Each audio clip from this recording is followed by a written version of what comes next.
ஆண்டவராக இயேசு கிறிஸ்துவின் இனிய நாமத்தினாலே தினமும் கொஞ்சம் கிரேக்கம் என்ற இந்த நிகழ்ச்சிக்கு உங்களை அன்போடு கூட வரவேற்கிறேன். இன்றைக்கு நாம் பார்க்கிற கிரேக்க வார்த்தை எர்கான். எர்கான் என்றால் கிரியை அல்லது நற்கிரியை என்று அர்த்தம். அதாவது ஒரு காரியம் அழகாய் தென்படும்படி கைகளாலோ அல்லது மனதாலோ ஒரு பணிவிடையை செய்வது என்று அர்த்தம். இயேசு ஆண்டவர் மத்தேயு 26:10 தமது சீசர்களை பார்த்து ஒரு காரியத்தை சொன்னார். இயேசு அதை அறிந்து அவர்களை நோக்கி, நீங்கள் இந்த ஸ்திரீயை ஏன் தொந்தரவு படுத்துகிறீர்கள்? என்னிடத்தில் நற்கிரியை செய்திருக்கிறாள், என்னிடத்தில் நற்கிரியை செய்திருக்கிறாள் என்று இயேசு சொன்னார்.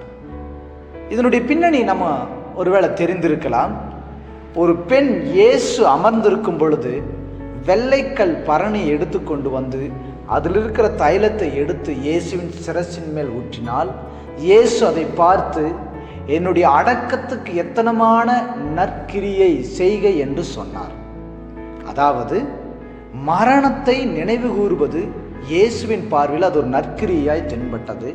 அதை அந்த ஸ்திரீ செய்ததுனால அவளை பார்த்து சொன்னார், இந்த பெண்ணை குறித்து உலகமெங்கும் சுவிசேஷம் பிரசங்கிக்கப்படும் பொழுது சொல்லப்பட வேண்டும் என்று இந்த பெண்ணை மேன்மைப்படுத்தினார்.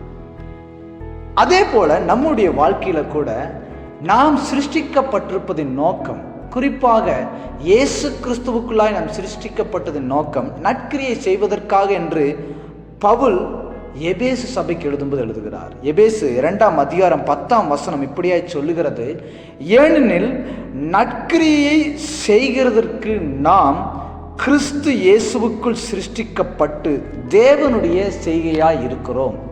இயேசு கிறிஸ்துவுக்குள்ளாக நற்கிரியை செய்வதற்காக நாம் சிருஷ்டிக்கப்பட்டிருக்கிறதுனால இந்த இயேசுவின் பார்வையில மேன்மையான இந்த செய்கையை நாம் செய்து அந்த ஸ்திரீ பெற்ற மேன்மையை நாமும் பெற வேண்டும்.